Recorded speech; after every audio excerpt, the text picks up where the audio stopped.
Hey Hebrew fans, this is Todd. So today we're going to open up Trapjaw. Trapjaw. So let's go ahead and open them up and check out how cool this figure is. Now, before I jump into too much of Trapjaw fun, let's go ahead and talk about some of the old Trapjaws in the past. Now, I just recently made a video on all my Trapjaws, so I'm just going to cover just a couple just to kind of show ones in the past. I will leave a link in the bottom to the full exhaustive video of all the Trapjaws. So here's a Trapjaw style from the 80s. And it's kind of cool. He has an arm that was similar to Manny Face's. He has a little jaw that opens and closes. On this arm, he has a robotic arm that you can change out the weapons. And it does not bend in the middle, which always kind of bummed me out as a kid because it looks like it would. He has these cool little legs, which are just also like Manny Face's legs. And he has a belt that has a cool skull and crossbones like he's a pirate. And he has his extra weapons that hook to his belt. His hook and his claw. And again, they swap out with this little angled kind of connection. And when you were a kid, you might figure out ways to stuff other things in his weapon. Or you might think this is just a cannon by itself when there's no weapon in there at all, depending on your imagination. So, that was always fun. So, Trapjaw is always one of my favorites.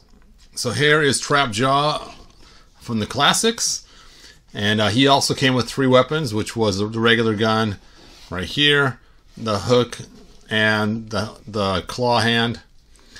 And then other people made other different attachments, and it's all spelled out on my other video, but you can see how the classics ones look. Now this head is not the original classics head.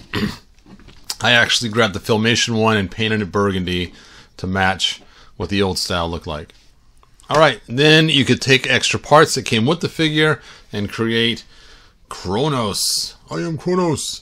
And of course you can get different weapons. This is actually something made by a guy called Spy Monkey. And he made this cool attachment piece that you can hook on the pieces to. And came with some extra pieces as well. And then I made this on my Shapeways store because you see this in the cartoon. This cool weapon. And this weapon, I designed it so that it's thick on the top and thin at the bottom, so it could fit in either hand. This hand at the bottom, or this hand at the top, like it shows in the cartoon. I actually added a heat shrink sleeve so it would not ruin the paint job. Alright, so there we have our Kronos and our Trapjaw, and then of course we got the cool Super 7 reaction figure, and here is the little Trapjaw. I didn't open him. Looks like his jaw is not articulated. It looks like his arm does not have removable weapons. I'm not sure. I've never opened them up. There is a slight gap there. Maybe it is removable. If you happen to have this, let me know if you can take out the arm or not. Alright, so let's go ahead and open this up and let's take a look. So, back of the box, it shows you can put the weapons in there, which is so cool. And it shows that his jaw is articulated, like they probably should have done with Skeletor, right? Wouldn't that be cool? Skeletor's jaw was articulated. And then other figures in the line. All these here say new for 2020, but we know these also came out in 2020 as well. Alright. Oh, cool box art on the top. Oh, that's so cool. See him hanging on to his gun, which really is probably not smart because it probably gets very hot when he shoots through it, but okay, whatever. And then you can see He-Man standing there, swishing his battle axe. Now what's kind of crazy is he's sliding down the string like we always saw in the commercial, which is always fun on the hole in his head. But he has this for the end for his claw. That's his claw hand to grab onto stuff like a grappling thing. That's kind of interesting to use his weapon or his arm when it's not actually attached to him. And of course we got some scraggly old tree, which are always fun to see in these comics or these drawings. Now he does look very greenish, like they used a green light almost when they drew this. That's kind of cool looking too. Alright, let's get them open now. The part you've been waiting for. I know you can open the bottom, but I like to open the top. So let's go ahead and open the top and pop this out of there. And Trapjaw. He comes with the comic. The same one you saw at the other one, Double Trouble. And I'm guessing this is to get you to buy 2 Orcos so you can reenact the comic. How fun is that? And let's pull him out of here.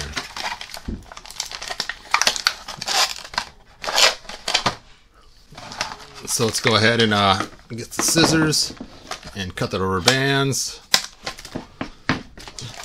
Here's his extra accessories. Now, hopefully they made a whole bunch of different accessories, but I'm guessing it's probably just the standard 3. Even though we've had other figures now that have had other accessories, you think they would give us kind of a little arsenal since he doesn't have armor. But here are the standard 3 weapons. We have the hook, we have the laser gun, and we have the claw, which is not articulated. Now that is crazy, because even the one from the 80s had this articulated.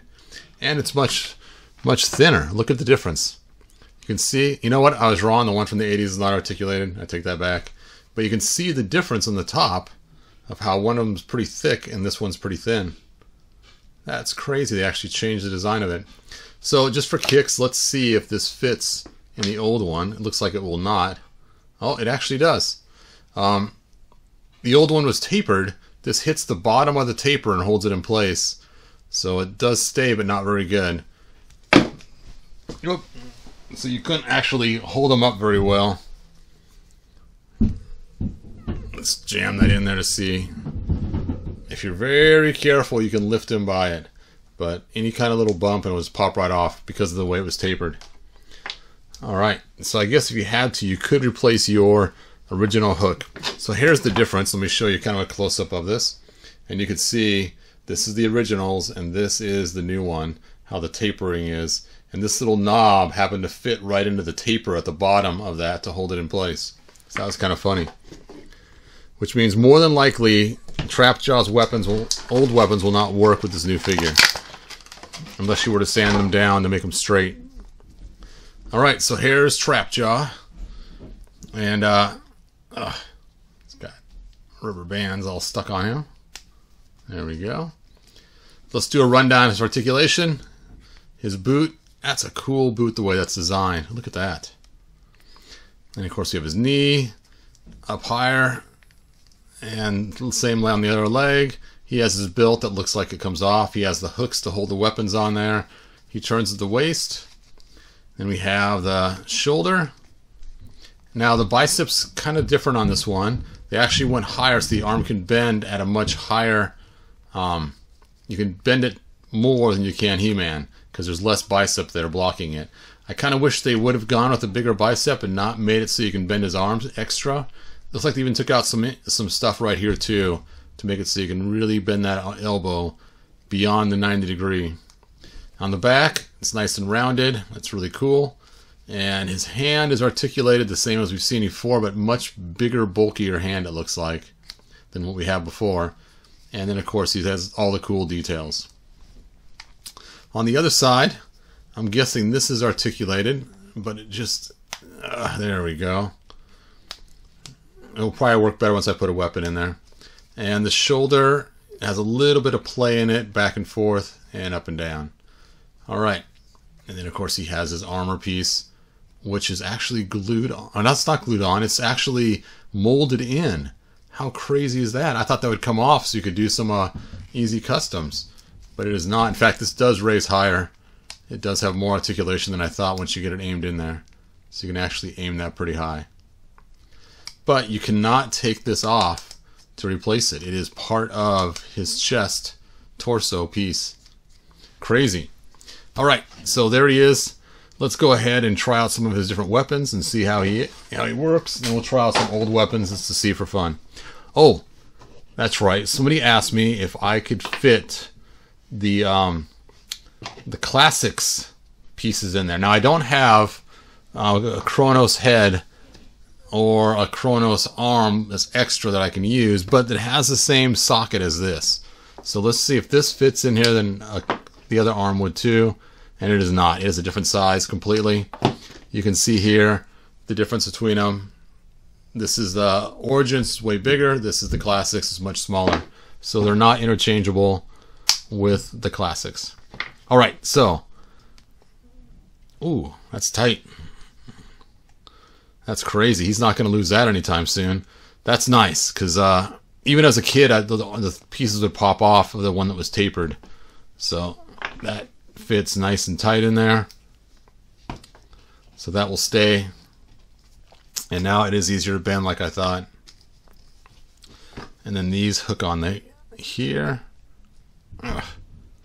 Wow, those are really tight too. You're not going to lose these weapons. On the other figures, they always just kind of flop on there. It could fall off really easy. So this figure, I would probably give him, the way his face looks, not totally happy with that face. It's okay. So I would probably give him maybe a 7 out of 10 for this one, because the armor doesn't come off. The way the green is, it just looks kind of weird. It's like frosting or something instead of actual green skin. And the bicep being trimmed right there, it just gives a strange aesthetic look straight on or sideways, like he's missing part of his arm, like it got damaged in battle. All right, so there you go. So just for kicks, let's see if an old weapon fits in the new spot. It does, but a huge gap. So if you wanted to have, if you have some old weapons you liked, you'd probably want to take and sand them down to fit. One thing that's cool is because it's shaped the way it is, it'd be very easy to duplicate when you do 3D printing, because it's the same size shaft all the way up and down as opposed to the angled one. The angled one was much harder to duplicate, and so was the Classics one, because they had a special little attachment. So making attachments for this guy is going to be a piece of cake. Let's take a look at some of the other attachments I had in the past. Spider-Man claw. That does fit in there. Hooray. Just for kicks, let's see if it's the same size as the different weapons. Oh, it is. Oh, that could be fun. Ha-chop, ha-chop. So it's the same size as the shaft of the weapons in the hands, which means then these will also fit in other action figures' hands too. Whoop. Yep. Check that out. So you can take and have figures hang on to as weapons by the attach point. So this could be fun. Stuffing in other weapons that we couldn't do before very easily. Ha ha ha. Alright, so the next figure I'm going to open, if you guys are curious, is going to be Man-E-Faces. And of course I have two different ones. I have one that has the robotic face, and I have one that has the human face. So during my live event tonight, which will be after this video, I'll ask you guys which one should I do, the man or the monster. Alright you guys, thanks for watching. I should have a live event after this video airs, and I'll take questions on this particular figure. Alright you guys, I will see you next video. Like, subscribe, tell your friends. And he is pretty cool. Not my favorite of the line so far. They could have done better. But, oh, they're also going to release Kronos in a 2-pack. He's going to come out with Keldor. So look for that. It's going to be a special Target release, I believe, in the future. So be able to get your Kronos in the future from a Target exclusive. Alright, thanks for watching. Talk to you guys next video.